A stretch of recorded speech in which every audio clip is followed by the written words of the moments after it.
తాకట్లో ఉన్న బంగారాన్ని విడిపించి ఆ రోజున మార్కెట్ ధర కట్టి మిగిలిన డబ్బును మీకు అందిస్తుంది కొమ్మూరి గోల్డ్.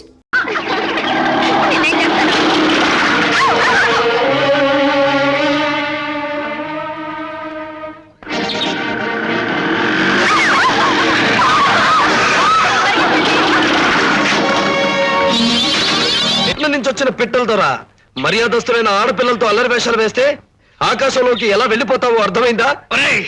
తాడుతో నన్ను పైన వేలాడేసి పోటుగా మాట్లాడ కదరా, దమ్ములుంటే కిందికి తెచ్చరా, నీ సంగతి తెలుస్తాను. దమ్ములున్నాయి కనుకేరా నీలాంటి సొమ్ములున్న వాడి దిగ్గ కుదర్చిపోతున్నాను. కాసుకో.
ఇప్పటికైనా బుద్ధి తెచ్చుకుని కుదురుగా ఉండు, లేదంటే నీ కాలో చెయ్యో తీసి నీ బాబుకి కానుగ్గా పంపించగలను. తలుపులు రే తలుపులు. అయ్యా ఇదిగోనయ్యా. నేను రావడం ఆలస్యం అవుతుంది, తలుపులో వేసుకుని జాగ్రత్తగా పడుకో. అట్టయ్యా. నాన్న నేను వచ్చేసా, పట్నం నుంచి నేను ఆనందింప చేయడానికి వచ్చేసానన్నా. చాలా సంతోషం. అరే ఇదేమిట్రా అలా నీటి గుర్రంలా తడిసిపోయావు, ఏం జరిగింది? అదే అది అయ్యా కాలు జారి కాళ్ళలో పడ్డారనుకుంటా. కాలు జారి కాళ్ళలో పట్ట నాకేనా కాలక్షేపం అనుకున్నావా? నాన్న చెరువులో పిల్లాడు మునిపోయి చోబతుకుల్లో ఉంటే దూకి సాహసంగా సినిమా హీరోల వాడిని రక్షించాను. ఓ తల్లికి పుత్రభిక్ష పెట్టాను. నువ్వంత మంచి పని చేసావంటే నేను నమ్మనరా. అదేమిటి మూతేదో వాసింది, కన్ను కింద కమిలిపోయింది, నాకేదో అనుమానంగా ఉంది. నువ్వు అలా అనుమాన పడితే నాకు కుదరదు. ముందు నీ విషయం చెప్పు. సిల్క్ లాల్చి వేసుకుని సెంటు చల్లుకుని ఈ వేళప్పుడు ఎక్కడ బయలుదేరావు? ఊళ్ళో పెద్ద మనిషిని, 1,00,000 పనులుంటాయి, ఆ సంగతి నీకెందుకు గాని తడిసిన బొంతకాగిలాగా ఇలాగే నువ్వు ఉంటే రోగం వచ్చి మంచం ఎక్కుతావు. ఆ తల దొడుచుకుని బట్టలు మార్చుకో వెళ్ళు. ఒరే తలుపులు, తలుపులు దగ్గరికి వేసిరా, నాన్న విషయం నీతో చర్చించాలి, లేకపోతే కుదరదు. అట్నండి. చిత్రాంగి, ఓ చిత్ర. రండి బాబు రండి. ఇప్పుడే అనుకుంటుంది అమ్మాయి మీ గురించి. ఏమనుకుంటాందంటే? ఏమనుకుంటది, 6 అడుగుల అందగాడు, ఊరంతటికి సోగ్గాడు, భద్రం బాబు ఇంకా రాలేదేంటా అని. నిజంగానే అలా అనుకుంటాందా? చిత్తుల కరణం గాడి గురించి తెలుసుకుంటాందా? ఆడు సరసం తెలుసున్న ఏ ఆడదైనా సోగ్గాడు నీటిగాడైనా మీ గురించి అనుకుంటది గాని అంతెందుకు, నా మటుకు నాకు మిమ్మల్ని చూస్తుంటే అనుకోండి. సరేలే, నీతో సరసం ఆడటానికి నాకు సర్వీస్ చాలదు, ఇది ఉంచుకో. అది ఎక్కడుంది? చిత్రాంగి, చిత్రాంగి. ఏమిటి దొరగారు ఆలస్యంగా వచ్చారు? మల్లెపూలు కాసిని వాడిపోయాయి. మల్లెపూలు, తెల్ల కోక ఇలాంటి సినిమా కబుర్లు చెప్పమాకే, నాకు అర్జెంటుగా విషయం జరిగిపోవాలి. తమరి సంగతి తెలుసుగా, అందుకే మంచం రెడీ చేశాను. ఏంటి మంచమా? కోళ్ళూడిపోయిన మంచం పెట్టి బ్రాందీ గ్లాస్ చేతిలోకి ఇచ్చి మాయ చేయడానికి నేనేమన్నా ఎర్రి పొంతులను అనుకుంటున్నావా? ఏయ్, మనకి ఇవన్నీ కుదరవు. చాపా తిండి పట్రా. పట్రావే. అది కాదండి, మంచం అయితే. మంచం మంచం ఇది మంచం, ఇదే మంచం. నీ మాయలో పడే ఆ పంతులు గడు మంచాలు ఎరగొట్టేశాను పట్టాలు చించేశానని జబ్బలు తెరుచుకుంటున్నాడే చిత్రాంగే హోయ్. మనకి కావాల్సింది ఇది. పూజారి గారు, వచ్చిన విషయం ఏమిటో నరసయ్య బాబుకు చెప్పండి. ఈనాడు మా తాతల చేత ప్రతిష్ఠించబడ్డ అమ్మవారికి నాకు తెలుసు నరసయ్య బాబు, ఎప్పుడో మీ వంశీకులు ముందు అమ్మవారిని నెలకొల్పి గుడి కట్టించారు. తరతరాలుగా అమ్మవారికి పూజా పునస్కారాలన్నీ మీరే జరిపిస్తున్నారు. నిజంగా ఈ ఊరు, ఈ ప్రజలు మీ రెండు కుటుంబాలకి ఎంతో రుణపడి ఉన్నారయ్యా. అంతంత మాటలేందుకు ధర్మేత, మాకు చేతనైంది చేయగలిగింది చేస్తున్నాం అంతే. పూర్ణ, ఆ బీరువాలోంచి 1000 నోటు పదహాలు తీసి ఆ అమ్మాయికి ఇచ్చి పంపించు. ఇదిగో నాన్న డబ్బు. మళ్ళీ నా చేతులతో ఎందుకమ్మా? మా ఇంటి మహాలక్ష్మి నువ్వు, నీ కానుక సమర్పించు. తీసుకోండి. శీఘ్రమేవ కళ్యాణ ప్రాప్తిరస్తు.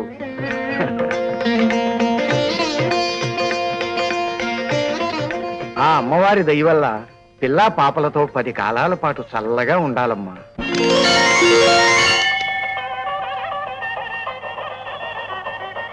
తీసుకోండి. ఓం శక్తాయన ఓం, ఓం దుర్గాయన ఓం, ఓం భద్రకాళాయన ఓం, ఓం భువనేశ్వరాయన ఓం, ఓం నవ దుర్గాయన ఓం. మాధవరావు బాబు, కొబ్బరికాయ కొట్టండి.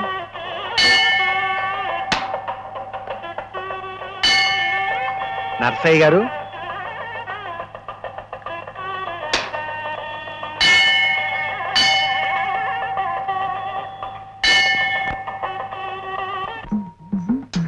ఒరే రాముడు, ప్రతి ఏడాదిలాగే ఈ ఏడాది కూడా నువ్వు విజయం సాధించాలరా. సుందరం బాబు, కెట్టే పోటీలకి వెళ్తానని తాలూపింది. తాలేంట్రా, తోక మొత్తం హోల్ బాడీ ఊపుతుంది. అంత మాత్రాన్ని గెలిచినట్టేనా? ఒసేయ్, వారం రోజులుగా నిన్ను మా నాన్న నన్ను మేపిన దానికన్నా ఎక్కువగా మేపా. నీకేంటి సుందరం, నాకు కుదరదు. మన పొట్టేలు గెలిచి తీరాలి. గెలిచే పార్టీలో ఉండాలి గాని ఓడిపోయే పార్టీలు ఎందుకు? ఆ తర్వాత ఏడవడానికా? ఉండనీరా నానిగా, ఓడిపోయాక దాన్ని కోసి బిర్యానీ చేస్తే ఆవిడ కూడా ఓ ముక్క ముద్ద దొరుకుతాయని ఆశగా ఉందనుకుంటాను. అలా వాగునీ సుందరం. మన పొట్టేలు గెలిచిన తర్వాత 7 మొహాలతో దండ తీసుకొచ్చి వాళ్లే వేస్తారు. లలిత, నువ్వు జంజంలాడిపోతున్నా పక్కనుంటే చాలు.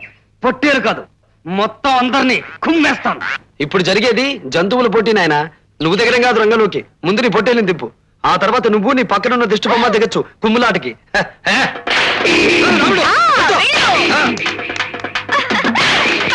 కొట్టు. ఆ, ఆస్తి.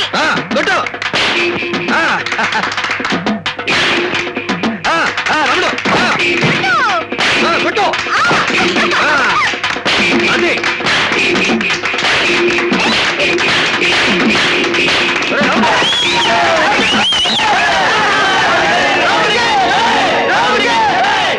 సుందరం బాబు, పట్టుపోయి ఏం చేయమంటారేంటి మసాలా బిర్యానీ? ఏం చేస్తావు చేయరా, పొట్టేరు పోతేనే పండు లాంటి లలిత ఫ్రెండ్ అయింది. కదు లలిత, సిగ్గు లేకపోతే సరే. సన్నాసి పొట్టేలు వేసుకొని పోటీలు దిగడం దేనికి? ప్లీజ్ లలిత, నువ్వు అలాంటి నాకు కుదరదు. చెప్ప. అయినా మా బావతో నీకు పోటీ ఏమిటోయ్? ఆటలో అయినా పోటీలో అయినా ఎప్పుడు మా బావదే గెలుపు. మరి నేను నువ్వా? ఛీ! సుందరం బాబు, మసాలా బిర్యానీ చేయించమంటారా, ఎప్పుడు చేయించమంటారా? ఒరే రాముడు, పరువు కాపాడేవరా. బావా! ఒరే రాముడు, వస్తుంది చూడరా ఊపుకుంటూ. పందెం అప్పుడు బరాయివాడ పక్కన చేరి చప్పట్లు కొట్టింది, ఇప్పుడు మళ్ళీ మన దగ్గరికి వస్తుంది. బావా సభాష్. మన రాముడు అద్దరు కొట్టేశాడనుకో. సరేలే, అవతల వైపు చేరి ఏళ్ళు వేసి కోతిలాగా గింటావుగా, మళ్ళీ ఇక్కడికి ఎందుకు తయారయ్యావు? ఊరికే నేను ఉడికిద్దామని అలా అన్నాను బావా. నిజానికి వాడి పుట్టేలు మన రాముడితో పోటీ ఏమిటి? నీతో ఆ సుందరంగాడు ఛాలెంజ్ చేయడం ఏమిటి? అలా పొగిడితే నేను ఉబ్బిపోతాను అనుకున్నావా? పైగా పోటీ మధ్య సుందరంగాడి మీద చేతులు వేయడం ఒకటి. పరాయి మనిషి మీద చేయి వేస్తేనే నీకింత కోపం వచ్చిందంటే నా మీద నీకెంత ప్రేమ ఉందో నాకు తెలిసిపోయింది బావా. ప్రేమ లేదు, దోమ లేదు, పో. బావా, బావా! నా ఇంటి కోళ్ళు ఎట్టా అవుతుందయ్యా? అయ్యా, ఎంతో దూరాలోచనతో ఈ దురాలోచన చేసి ఆ అమ్మాయి మీ ఇంటి కోళ్ళయిందనుకోండి, ఆ నరసయ్య మీరు చెప్పిన మాట వింటాడు. ఇక నుంచి ఈ ఊళ్ళోనూ ఈ పంచాయతీలోనూ మీ మాటకే గౌరవం. నిజమేనయ్యో. బాబు, నీ పుట్టినరోజు పుట్ట ముందు మీ అన్నగారు ఆశీర్వాదం తీసుకో. అన్నయ్య, నువ్వు వదిలి పక్కకి రా. రాసావిత్రి, నీ మరిది మన ఇద్దరిని జంటగా చూడాలని కోరుకుంటున్నాడు. అన్నయ్య, లోక ప్రతి మనిషి దండం పెట్టుకోవాల్సింది మొదటి దైవానికి, ఆ తర్వాత అమ్మ నాన్నలకు. కానీ నా విషయంలో ఆ దైవమైనా అమ్మ నాన్నలైనా అన్నీ మీరే. అందుకే నన్ను మనసారా ఆశీర్వదించండి.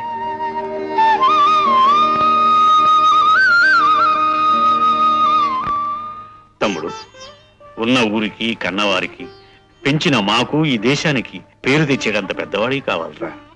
అవును బాబు, ఊరికి ఉపకారివై 10 మందికి ఆత్మీయుడివై ఎల్లకాలం చల్లగా ఉండాలి. అక్కయ్య, మీ మరిది దండాలు పెట్టేది దీవెళ్ళ కోసం కాదు, మరి కేసు పెట్టైనా పెడతావేమోనని. అందుకే ఇదిగో తెచ్చాను. ముందు ఆయన గారి నోట్లో కుక్కు. కట్టుకోబోయేదానివి ముచ్చటగా ఉంటుంది, నువ్వే ఇవ్వు. అసలు తను తెచ్చిన స్వీట్ అంటేనే నాకు సగం భయం. పైగా తన చేత్తో పెట్టింది అనుకో, పుట్టినరోజు పూట నేను ఏడుస్తూ గడపాల్సి వస్తుంది. చూసావు అక్కయ్య, తన పుట్టని కష్టపడి నేనే స్వయంగా ఈ స్వీట్ చేసి తీసుకొస్తే నన్ను ఎంత మాట్లాడుతున్నాడు. సరేలేమ్మా, వాడు నిన్న అంటావు, నువ్వు వాడిని అంటావు, వాళ్ళ కొత్త ఏం కాదుగా.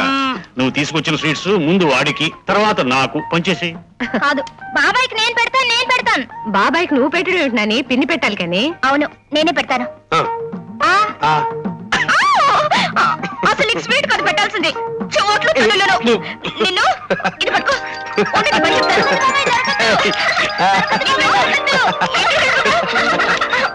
నాతో మాట్లాడాలని వచ్చారా? విషయం ఏమిటో చెప్పండి. ఏం లేదు, మన వీరభద్రం గారి అబ్బాయి సుందరం పట్నం కాలేజీలో హోరాహోరీగా చదివి అలిసిపోయి ప్రస్తుతం ఇంటికి వచ్చాడు. అబ్బే, అంత హోరాహోరీగా చదివితే ఆరోగ్యం దెబ్బతింటుందండి. సరే, చదువుకి ఫుల్ స్టాప్ కాకుండా కామా పెట్టాడు. ఇంట్లో తీరిగ్గా ఉంటున్నాడు కదా, అబ్బాయికి పెళ్లి చేసేస్తే బాగుంటుందని వారి అభిలాష. శుభం, అలాగే కానివ్వండి. విన్నారా? వారు తప్పకుండా ఒప్పుకుంటారు, నేను మీతో చెప్పాను కదా.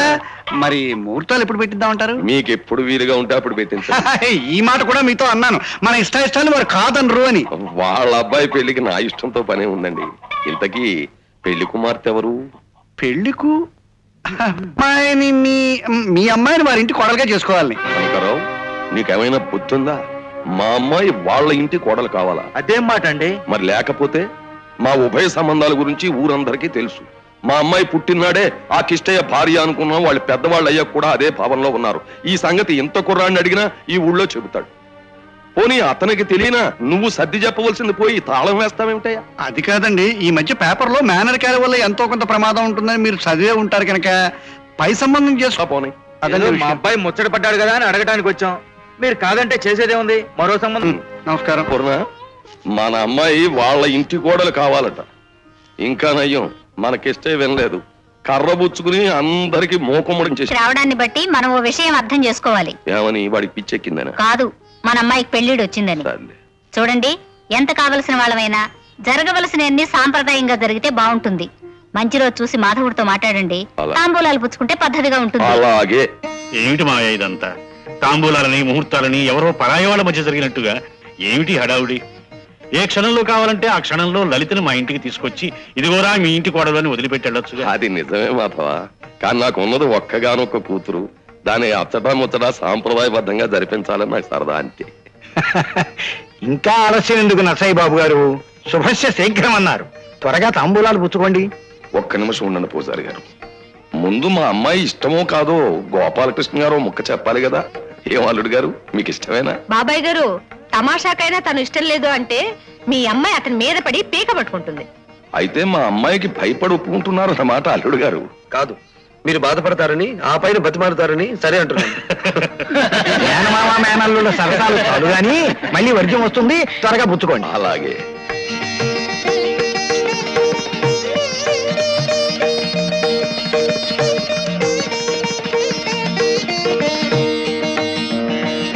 అమ్మా,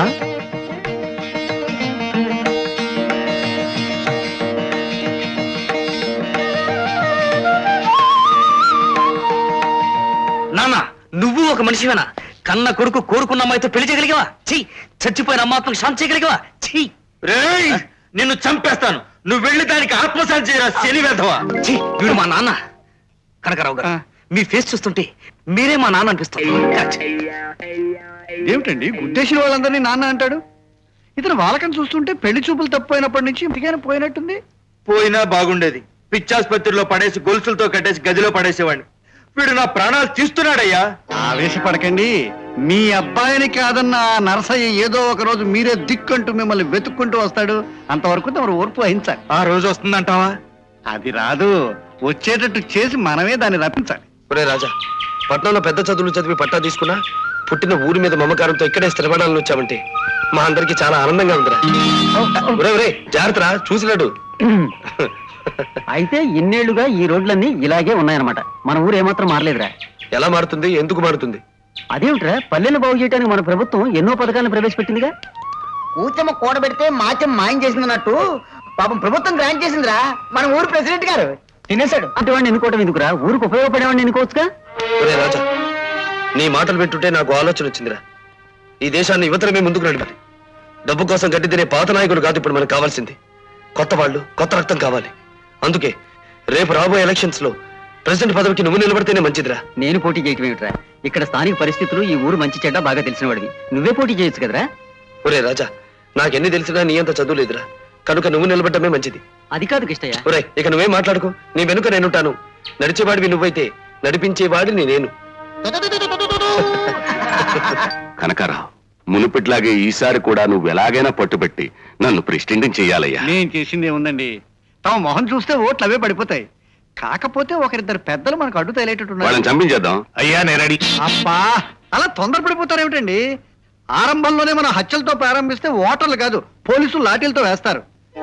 అసలు తెలివితేటలు ఉపయోగించి డబ్బు వెదజల్లి గొర్రెల మందల లాంటి ఓటర్లని మన వల్లోకి లాక్కోవాలి. అయితే ఏం చేయాలో చెప్పవయ్యా. ముందుగా భూస్వామి మోతుబరి అయిన వీరభద్రయ్యని చంపించేద్దాం. అయ్యా నేను రెడీ. అబ్బా, అలా మాటకు ముందు చంపలవాలి బంది పోట్లాగా చంపేద్దామని సరదా పడిపోతారు ఏమిటండి? నేను చెప్పేది వినండి. ఆ వీరభద్రయ్య మనవాడు, అతనితో ఎలాంటి పథకం వెయ్యాలి, ఎలా అమలు జరపాలి అనే విషయాలు ఆలోచించి అలా జరిపిద్దాం. అయితే ఈసారి ప్రెసిడెంట్ గా మీ ఫ్రెండ్ రాజా నిలబెట్టాలను. అవుననే, ఎన్నో ఏళ్లుగా అనుకుంటున్న పాత ప్రెసిడెంట్ మన ఊరికి వేసమైతే ఉపకారమైనా చేయలేదు. ఎలక్షన్ టైంలో ఓట్లు అడుక్కోవడానికి తప్ప మళ్ళీ మన ఊరి మొహమైనా చూడ్డు.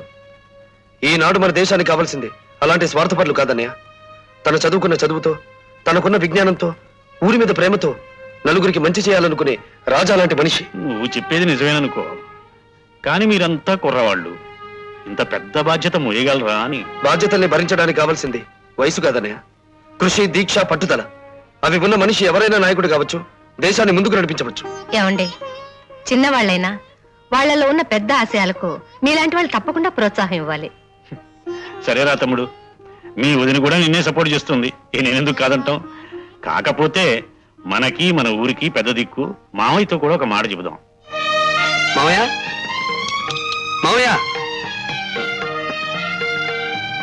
రండ్రా. అత్తయ్య, అత్తయ్య.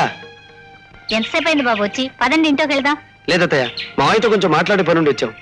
మీ మావయ్య ఏదో పనుందని పొద్దున్నే పట్నం వెళ్ళాడయ్యా. 2-3 రోజులు పడుతుంది అనుకుంటా రావడానికి. అయితే కృష్ణయ్య, ఇప్పుడు మనం ఏం చేద్దామంటావు? సరే, చేసేదే ఉంది. ముందు మనం అనుకున్నట్టుగా జరిపించేసి తర్వాత మా మావయ్య వచ్చాక చెప్దాం. పదండి. ఇదేమిటి బాబు ఇలా వచ్చి అలా వెళ్ళిపోవడం ఏంటి? కాఫీ తాగుదురు కానీ రండి. వద్దతయ్య, మరోసారి వస్తాం. ఈ పూట కాస్త పనుంది, వస్తాం. పదండి. పాపారావు, ఈసారి కూడా మీరు ప్రెసిడెంట్ అవ్వాలనే మా కోరిక. కోరిక ఉండగానే సరికాదండి, అయ్యే మార్గం ఆలోచించాలి కదా. అంటే ఎవరైనా చంపించేయాలంటారా? అయ్యా నేను రెడీ. చంపించడాలు కాదండి, ఇందులో చిన్న లిటిగేషన్ ఉంది. మన ఊళ్ళో 2 పెద్ద తలకాయలు మాధవరావు, నరసయ్య. వారిలో ఏ ఒక్కరు ఒప్పుకున్నా మిగతా వాళ్ళు కలుస్తారు.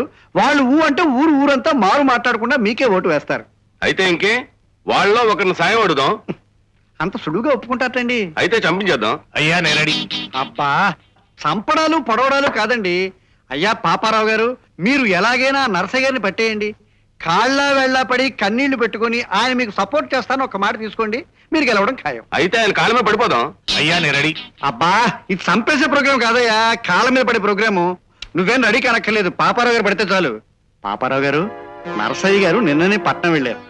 మీరు వెళ్ళి ఆయన్ని కలిసి ఆయన దగ్గర ఓ మాట తీసుకుని ఆయన సమక్షంలోనే నామినేషన్ పత్రం దాఖలు చేశారనుకోండి, మీరు గెలిచిపోయినట్టే. అయితే ఇప్పుడే బయలుదేరి వెళదాం. అయ్యా నేను రెడీ. అబ్బా, నువ్వు రెడీ అని నాకు తెలుసయ్యా. చూడండి, ఇది తీసుకుని బయలుదేరితే నరసయ్య కాళ్ళ మీద పడరు, ఈ గుమ్మం తగిలి పడిపోతారు. కానీ శుభ్రంగా మందు తీసుకుని భోంచేసి రెస్ట్ తీసుకోండి. రేపు ముగ్గురం కలిసి బయలుదేరదాం.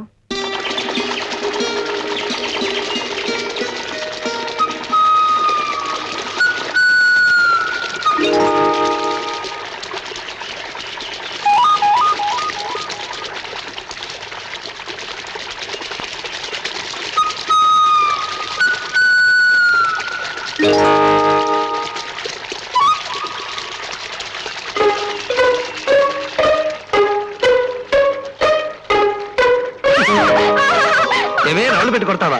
నేను కొట్టలేదు బావా, పైనుంచి పడింది. ఆహా, ఎక్కడి నుంచి పడిందో చూపిస్తానే, పద. ఎక్కడికి తీసుకెళ్తున్నావు బావా? చెప్తాగా, పద. అలాగే. అటు చూడు. బావా, ఏమిటిది?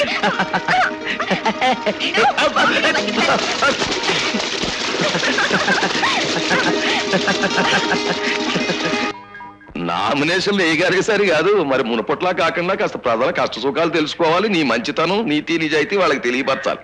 తప్పకుండానండి, రేపటి నుంచి ఆ పని మీద ఉంటాను. తర్వాత ముందా మాధవ్ దగ్గరికి వెళ్ళి వాడి సాయం కూడా అడుగు. మీరు అలా నిలబడండి చాలు, అడిగేస్తాను. ఏమిటి మామయ్య పట్నం నుంచి ఇప్పుడే వస్తున్నారా? అవునురా. మీకోసం నిన్ను మీ ఇంటికి వెళ్ళాం. ఏమిటి కుర్రాళ్ళంతా ఎక్కడికి బయలుదేరారు? మామయ్య ఇతను మా స్నేహితుడు నమస్కారం అండి. లక్ష్మణ్ రావు గారు అబ్బాయి కదూ? అవునండి. అవును, పట్నంలో పెద్ద చదువులు చదువుకుని వచ్చాడు. ఆ, మామయ్య ఈసారి ఎలక్షన్స్ లో ప్రెసిడెంట్ గా ఇతన్ని నిలబెట్టాలని మేమంతా నిర్ణయించుకున్నాం. అన్నయ్య కూడా సరే అన్నాడు. మీతో కూడా ఒక మాట చెప్పి నామినేషన్ వేద్దామని ఇప్పుడే పట్నం బయలుదేరాం. నీకెందుకురా ఈ రాజకీయాలు? మన పాపారావు మళ్ళీ పోటీ చేస్తానంటే సరైన నామినేషన్ కూడా వేయించేశాను. అదేమిటి మామయ్య, గతంలో ఆయన ఎన్నుకున్నందుకే 5 ఏళ్లు నష్టపోయాం. సరేరా గతం వదిలేయ్, ఈసారి మనకేం కావాలో గట్టిగా చెప్పి చేయించుకుందాం. మామయ్య గారు చెప్పింది నిజం బాబు. పాపారావు గారు లేత మల్లి తీగలేటివాడు. చూపించిన వైపే పాకేస్తాడు, పుయ్యమన్నప్పుడు పూస్తాడు. రక్తం రుచి మరిగిన పులి, రాజకీయాల్లో దోచుకు తినడం అలవాటు పడ్డ నాయకుడు మారడు మామయ్య. అంటే మారడు. ఇచ్చిన మాట తప్పమంటావా? నీ మాట దక్కించుకోవడం కోసం ప్రజలు మరికొంతకాలం ఈ పాపిష్ట మనుషుల పాలనలో అన్యాయం కావాలా? కృష్ణయ్య, మీకు మీరిచ్చిన మాట ముఖ్యం కావచ్చు, కానీ మాకు మా ఊరి భవిష్యత్తు ముఖ్యం. అన్యాయం అయ్యే రైతుకి, అణగదొక్కబడే వెనకబడ్డ జాతికి, తెలుగుదేశపు తల్లికి చెల్లికి, ఆకలేసే పాపకి, చదువులేని బాబుకి, పల్లె పల్లెకి సాయం చేయాలనుకుంటున్నాం, దారి చూపించాలనుకుంటున్నాం. అందుకని మా వ్యతిరేకపు పార్టీకి ఆ దేవుడే మాట ఇచ్చి హామీ ఇచ్చిన మేం మా వాడిని నిలబెట్టి తీరుతాం. రండ్రా. కుర్ర కొంకల వేళ వల్లే